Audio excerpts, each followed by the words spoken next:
Friends, Jaya மது channel. இன்றைக்கி full day lock தான் பார்க்க போகிறோம். இன்றைக்கி ஃபுல்லாக என்ன பண்ணுறோம், என்ன சமைக்கிறோம் எல்லாத்தையும் வீடியோ பண்ணி போடுறேன். கண்டிப்பாக வாட்ச் பண்ணுங்கள். ஃபஸ்ட் டைம் எங்கள் சேனலை பார்க்குறீங்கன்னா சப்ஸ்கிரைப் பண்ணிவிடுங்க, லைக் பண்ணிவிடுங்க ஃப்ரெண்ட்ஸ். வாங்க வீடியோக்குள்ளே போகலாம். இன்றைக்கி ஃபுல்லாகவே ஒரே வேலை தாங்க. காலையில் முழிச்சு வீட்டு வேலையெல்லாம் பார்த்துட்டு வீடெல்லாம் தொடச்சி விட்டுட்டு, ஆடி மாதம்னாலே காற்றடிக்குன்னு சொல்லுவாங்க. ஆனால் காற்று இந்த மாதம் ஹெவியாக தான் இருக்குது. எங்கள் வீடு ஓப்பன் பிளேஸாக இருக்கிறதுனால டஸ்ட் அடைஞ்சிக்கிட்டே இருக்குது. அதனால் சும்மா வீடு துடைக்க வேண்டியதாக இருக்குது. ரூமில் ட்ரெஸ்ஸிங் டேபிள் எல்லாமே டஸ்ட் அடைஞ்சிக்கிட்டே இருக்குது. அதெல்லாம் தொடச்சி விட்டுட்டு அந்த வேலையை பார்த்துட்டு இருந்தேன். அப்புறம் வீடும் ஒரு மாதிரி டஸ்ட்டாக இருந்துச்சு. வீடையும் தொடச்சி விட்டுட்டு அப்புறம் போய் ஃப்ரெஷ் ஆகிட்டு வந்துட்டேன். அப்புறம் தலையெல்லாம் துவட்டிட்டு அவங்க வீடியோ எடுத்துக்கிட்டு இருந்தாங்க. ஸோ கிண்டல் பண்ணிக்கிட்டே இருந்தாங்க. நான் அதெல்லாம் கண்டுக்கவே இல்லை. நான் அவளே நம்ம குளிச்சுட்டு லைட்டாக ஒரு மேக்கப் போடுவோன்னு சொல்லிட்டு மேக்கப் போட்டுக்கிட்டு தலையெல்லாம் சிக்க உடைச்சி தலையெல்லாம் காட்டிட்டு, கை ரொம்ப மொட்டையாக இருக்குன்னு சொல்லிட்டு வளையல் போட சொன்னாங்க. ஒரு வளையல் வாங்கி வச்சுருந்தேன், கல் வளையல். ஸோ அந்த வளையலை எடுத்து போட்டுக்கிட்டு இருந்தேன். போட்டுட்டு அதுக்கப்புறம் அண்ணன் வெளிநாட்டிலேருந்து வந்திருக்கனால சாப்பிட கூப்பிட்ருந்தோம். ஸோ அவங்கள போயிட்டு கறியெல்லாம் வாங்கிட்டு வர சொல்லியிருந்தேன். வாங்கிட்டு வந்துட்டாங்க. சரி நம்ம குளிச்சுட்டு சமைக்கலான்னு சொல்லிவிட்டு ஃபஸ்ட்டு குளிச்சுட்டு ரெடி ஆகிட்டு அதுக்கப்புறம் சமைக்கலான்னு இருந்தேன். அதுக்கப்புறம் குலோப்ஜாம் போட்டிருந்தேன் நைட்டு. சரி அண்ணன் வராங்க, ஸ்வீட்டு ஏதாவது வைக்கலான்னு சொல்லிட்டு சரி குலோப்ஜாம் போடலான்னு சொல்லிவிட்டு குலோப்ஜாம் போட்டிருந்தேன். சும்மா ஒரு பாக்கெட் தான் போட்டிருந்தேன். அதை இவங்க டேஸ்ட் பார்க்குறேன்னு பாதி குலோப்ஜாத்தை தின்னுட்டாங்க.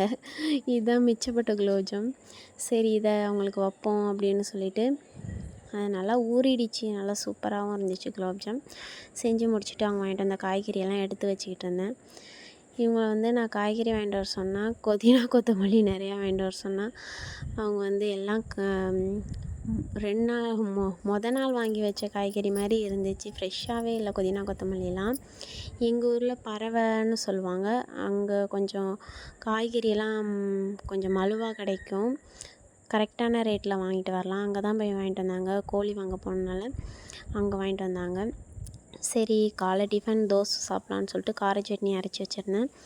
அவங்க பசிக்குதுன்னு சொன்னாங்க. லேட் ஆகிடுச்சி. வீட்டு வேலைலாம் பார்த்துட்டு முடிச்சுட்டு சாப்பிட்றதுக்கு லேட் ஆகிடுச்சி. அதுக்கப்புறம் சரி அவங்களுக்கு 2 தோசையை சுட்டு கொடுத்துருவோம், அதுக்கப்புறம் சமைக்கிற வரைக்கும் வெயிட் பண்ண மாட்டாங்கன்னு சொல்லிவிட்டு 2 தோசையை சுட்டு அவங்களுக்கு கொடுத்துட்டு அப்படியே எனக்கும் தோசை சுட்டு வச்சுட்டேன். அப்புறம் அவங்க பசி தாங்க முடியாமல் கிச்சனில் நின்றுக்கிட்டாங்க. தோசை சுட்டு கூட நான் அங்கேயே வச்சு சாப்பிட்டுக்கிறேன் அப்படின்னு சொல்லிட்டாங்க. சரி சாப்பிடுங்க அப்படின்னு சொல்லிட்டு அங்கேயே நிற்க வச்சு தோசையெல்லாம் சுட்டு கொடுத்தேன். அவங்க தோசை சாப்பிட்டுட்டு இருந்தாங்க. என்னமோ நம்ம அவங்கள தோசை நல்லா இருக்கா என்னன்னு கேட்ட மாதிரி வீடியோ எடுக்கிறேன் பில்டப் போட்டுக்கிட்டு இருந்தாங்க. தோசை நல்லாவே இல்லை, சட்னி நல்லாவே இல்லைன்னு ஓவராக ரியாக்ட் பண்ணிகிட்டு இருந்தாங்க. நான் அவங்கள கேட்கவே இல்லை. நீங்கள் சாப்பிடுங்கன்னு சொல்லிட்டு நான் சொல்லிகிட்டு இருந்தேன். அவங்க நான் வீடியோ எடுக்கிறேன்னா நீங்களாம் நான் எதுவும் சமைக்கிறது நல்லா இல்லைன்னு சொல்லுவீங்களா, அதனாலே அவங்க என்னை கிண்டல் பண்ணிகிட்டே சாப்பிட்டுட்டு இருந்தாங்க. ஸோ அவங்க சாப்பிட்டு முடித்த பிறகு சரி நம்மளும் ஒரு தோசை சாப்பிட்லான்னு சொல்லிவிட்டு எனக்கு ஒரு தோசை சுட்டு நானும் சாப்பிட்டுட்டு இருந்தேன். அவங்க தான் எடுத்துக்கிட்டு இருந்தாங்க. காலையிலே சாப்பிட்டுட்டேன்னா வேலை கடகடன்னு பார்த்துடலாம். ஸோ நானும் ஒரு தோசை சும்மா லைட்டாக டச்சப் போட்டுக்கிட்டேன். ஹெவி சாப்பாடு மதியம் இருக்குல்ல, அது சாப்பிட்ணும்ல, அதனால் ஒரு தோசை மட்டும் சாப்பிட்டேன். சாப்பிட்டு முடிச்சுட்டு கறி வாங்கிட்டு வந்திருந்தாங்க. நான் நாட்டுக்கோழி தான் வாங்கிட்டு வர சொன்னேன். அவங்க ஃப்ரெண்டு வீட்டில் போயிட்டு கோழி கேட்டு அங்கே போயிட்டு கோழி வாங்கி அவங்களே க்ளீன் பண்ணி எல்லாமே சுட்டு எல்லாம் ரெடி பண்ணி தோல்லாம் உரித்து துண்டு போட்டு கொடுத்தாங்க. கோழியெல்லாம் ரெடி பண்ணி கொடுத்துட்டாங்க. அலசி வேக வைக்க சொன்னாங்களாம். ஆனால் எங்கள் அப்பாலாம் கோழி வாங்கிட்டு வந்தால் இந்த மாதிரி தோலோடலாம் வாங்கிட்டு வராங்க. அவங்க சொன்னாங்களாம் தோலோட நாட்டுக்கோழி சமைச்சா தான் டேஸ்ட்டாக இருக்குன்னு சொன்னாங்களாம். ஸோ அவங்க தோலோடையே வாங்கிட்டு வந்திருந்தாங்க. நான் இந்த மாதிரி தோலோடலாம் சமைச்சதில்லை. சரி எப்படி இருக்குன்னு சமைச்சு பார்ப்போம். சரி ஃப்ரெண்டு கடையிலேருந்து வாங்கிட்டு வந்தாங்க. ஒரு கோழி வாங்கி அதை துண்டு போட்டதில் அது 300 கிராம் போயிடுச்சான். 1 கிலோ 100 கிராமும் இருந்துச்சுன்னு சொன்னாங்க. அதுக்கப்புறம் ஒரு 1/2 கிலோ ப்ராய்ட் கோழி சிக்கன் வாங்கிட்டு வர சொல்லியிருந்தேன் 65க்காக. அதையும் க்ளீன் பண்ணிவிட்டு அதுக்கப்புறம் சமைக்க ரெடி பண்ணிட்டேன். நம்ம யாராவது வரனா தான் பரபரப்பாக சமைப்போம். உப்பு போட்டோமா உப்பு போடலையான்னு ஒரே டவுட்லேயே சமைச்சிக்கிட்டு இருப்போம். ஸோ பொறுமையாக சமைக்கணும்னு நினச்சாலும் என்னால் பொறுமையாக சமைக்க முடியல. நேரம் வேறு ஆயிடுச்சு. அதனால் கடகடன்னு சமைச்சிக்கிட்டு இருந்தேன். கறியை வேக வைக்கிறதுக்கு எங்கள் அப்பா வந்து குக்கரில் வேக வைக்கிறதுக்கு வெங்காயம், தக்காளி, இஞ்சி பூண்டு பேஸ்ட்லாம் போட்டு தான் வேக வைப்பாங்க. அது மாதிரி டேஸ்ட்டாக இருக்கும்னு சொல்லுவாங்க. அதனால் அந்த மெத்தடே ஃபாலோ பண்ணியாச்சு. ஸோ அதுக்காக தான் ஒரு தக்காளி, ஒரு வெங்காயம் மட்டும் வெட்டி அந்த நாட்டுக்கோழியை வேக வச்சிடலாம். வேக வச்சுட்டு நான் பிரியாணி, நாட்டுக்கோழி குழம்பு, 65 தான் செய்ய போகிறேன். அதனால் ஒன்றாவே வேக வச்சு நம்ம பிரியாணிக்கு தனியாக எடுத்துக்கலான்னு சொல்லிவிட்டு நான் அந்த வெஜிடபிள்ஸ்லாம் வெட்டிகிட்டு இருந்தேன். வெட்டி முடித்து குக்கரில் வெங்காயம், தக்காளி, தயிர், இஞ்சி பூண்டு பேஸ்ட்டு, உப்பு போட்டு விசில் வச்சிட்டேன். ஒரு 5 விசில் வச்சுட்டு அப்புறம் பார்த்தேன் கொஞ்சம் வேகாத மாதிரி இருந்துச்சு. ஸோ அதனால் மறுபடியும் ஒரு விசில் வச்சு வேக வச்சுட்டேன்.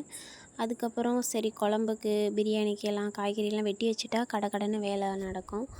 அதனால் எல்லாத்தையும் நான் முதலே வெட்டி வச்சுடுவேன். அதுக்கு தனித்தனியாக வெட்டி வச்சுருவேன். இது குழம்புக்கு தான் வெட்டிகிட்ருக்கேன். பிரியாணிக்கும் வெட்டிட்டு எல்லாத்தையுமே ஒதுங்க வச்சுட்டு காய்கறியெல்லாம் எடுத்து அந்த ஓரமாக வச்சுட்டோன்னா நம்ம சமைக்கிறது கொஞ்சம் ஈஸியாக இருக்கும். அதனால் அதுக்கு தனித்தனியாக நம்ம வெட்டி வச்சுக்கிட்டால் கொஞ்சம் கடகடன்னு செஞ்சிடலாம் சமையல். அதுக்கப்புறம் கார்ன்ஃப்ளவர் மாவு இல்லைன்னு சொல்லியிருந்தேன், அவங்கள வாங்கிட்டு வர சொன்னேன். ஸோ அந்த கார்ன்ஃப்ளவர் மாவுலாம் அந்த டப்பாவில் கொட்டி வச்சுட்டு 65க்கு ரெடி பண்ணிடலாம். 65க்கு நம்ம பெரட்டி வச்சுட்டோன்னாக்கா நம்ம சமைக்கிறதுக்குள்ளே அது நல்லா ஊறி நல்லா புசு புசுன்னு இருக்கும் சாப்பிட. ஸோ அதனால் நான் 65 ரெடி பண்ண ஆரம்பிச்சிட்டேன். கறி அலசி வச்சுருந்தாலும் அதில் கார்ன்ஃப்ளவர் மாவு, கடலை மாவு ஒரு 2 ஸ்பூன் போட்டுக்கிட்டேன்.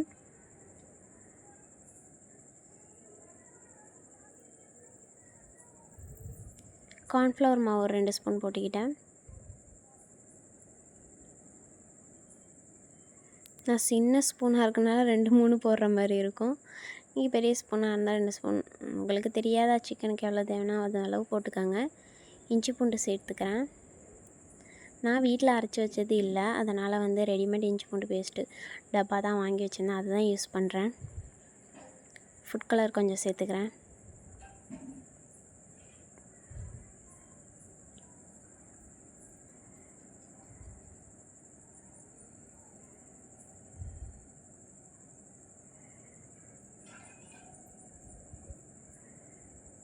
ஒரு அரை லெமன் புழிஞ்சு ஊற்றிக்கலாம்.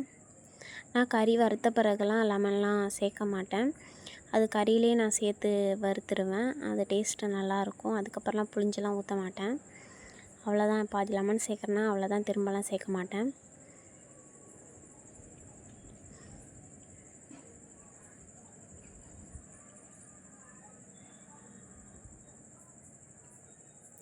சிக்ஸ்டி பைஸ் தூள் சேர்த்துக்கிறேன்.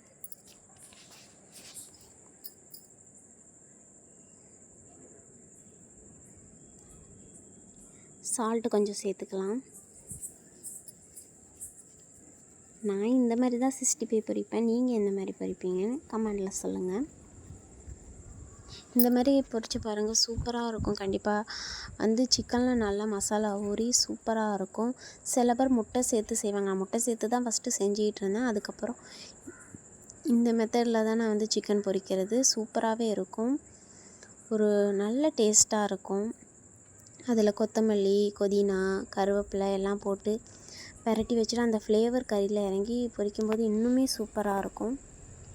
இந்த மெத்தடில் வறுத்து பாருங்கள், சூப்பராக இருக்கும். சிக்கன் அந்த புதினா கொத்தமல்லியோட ஊறி சூப்பரான ஒரு டேஸ்ட்டில் இருக்கும். ஸோ இதை ரெடி பண்ணி ஒரு பக்கம் வச்சுட்டு நம்ம வேக வச்ச நாட்டுக்கோழியை பார்ப்போம் எப்படி வெந்திருக்குன்னு. நான் ஒரு விசில் வச்சிட்டேன். ஸோ பார்த்தா கோழியை பார்த்தா இது நாட்டுக்கோழினாலே எலும்பு தான் அதிகமாகவே இருக்கும். சதையை விட எலும்பு தான் அதிகமாக இருக்கும். ரொம்ப வெந்துருச்சு. அதனால் கொஞ்சம் நம்ம குழம்பு செய்யும்போது கொஞ்சம் லாஸ்ட்டாக சேர்த்துக்கலான்னு சொல்லிட்டு எடுத்து வச்சுட்டேன். பிரியாணிக்கு ஒரு 10 துண்டு எடுத்து வச்சுட்டு அப்புறம் குழம்பு தான் வைக்க போகிறேன். பிரியாணியில் உள்ளதோட நம்ம குழம்புல உள்ளது சூப்பராக இருக்கும். அதனால் கொஞ்சம் எடுத்து வச்சுட்டு இது பண்ணிகிட்டு இருந்தேன். அப்புறம் குழம்பு ரெடி பண்ணிட்டேன். குழம்பு நல்லா வெங்காயம், தக்காளி, பட்டை, கிராம்பெலாம் போட்டு ரெடி பண்ணிட்டு நார்மலாக நம்ம சிக்கன் குழம்பு வைக்கிற மாதிரி ரெடி பண்ணிட்டு வேக வச்ச நம்ம நாட்டுக்கோழியை சேர்த்து மேலாப்பில் அப்படியே கிளறி விட்டுக்கிட்டேன். இல்லாட்டி ரொம்ப கூலாக போயிடும். அப்புறம் வந்து எடுத்து சாப்பிட்ற மாதிரி இருக்காது. நான் வேறு கொஞ்சம் ஒரு விசில் அதிகமாக வேறு வச்சுட்டேன். அதனால் கொஞ்சம் பொறுமையாகவே குழம்பு வச்சுக்கிட்டு இருந்தேன். அதுக்கப்புறம் குழம்பு இறக்கிட்டு 65 போட ஆரம்பிச்சிட்டேன். அப்படியே 65 ஒன்று ஒன்றா போட்டு பொரிக்க ஆரம்பிச்சிட்டேன். ரொம்ப நேரம் பொரிக்கணும்னு அவசியம் இல்லை, டக்குன்னு வெந்துடும். ஏன்னா நம்ம ஊற வச்சுட்டோம், நம்ம சமைக்கிறதுக்கு முன்னாடியே 65 ஊற வச்சனால டக்குன்னு குக் ஆன மாதிரி தெரியும். அப்படியே கடகடன்னு ஸ்லோ ஃப்ளேம்லலாம் வச்சு நான் வேக வைக்கல, நார்மல் ஃப்ளேம்லேயே வச்சு அப்படியே பொரித்து எடுத்துக்கிட்டேன். அப்புறம் வந்து பிரியாணி வச்சுருந்தேன். ஸோ பிரியாணி ரெடி ஆகிடுச்சான்னு சொல்லிட்டு குக்கரை இறக்கி பிரியாணியை பார்த்துட்டேன்.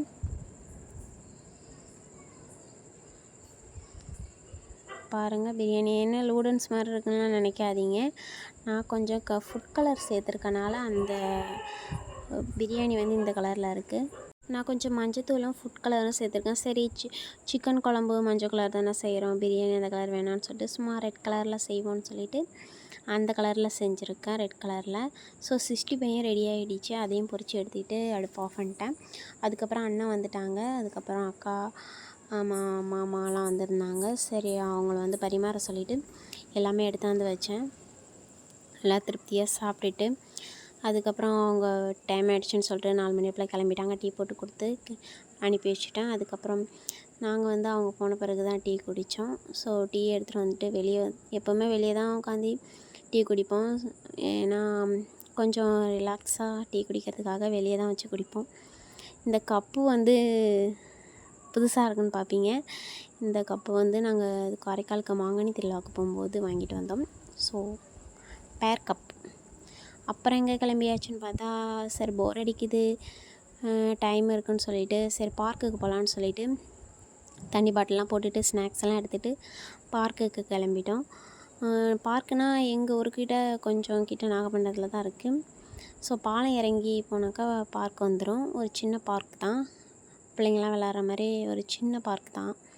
சும்மா போய் ரிலாக்ஸ் பண்ணிட்டு வந்துடலாம். அதுக்கு பார்க்குக்கு பக்கத்தில் வந்து போட் அடின்னு சொல்லுவாங்க, அதாவது போட்டு கட்டிகிட்ருப்பாங்க, வேலை பார்த்துட்ருப்பாங்க, அந்த இடம் தான் இது. ஸோ எங்கள் சேனலை ஃபஸ்ட் டைம் பார்க்கணும், சப்ஸ்கிரைப் பண்ணிட்டு லைக் பண்ணிவிடுங்க ஃப்ரெண்ட்ஸ். இதுக்கு மேலே என்னால் வீடியோ எடுக்க முடியல, ஒரு முக்கியமான வேலை வந்துருச்சு.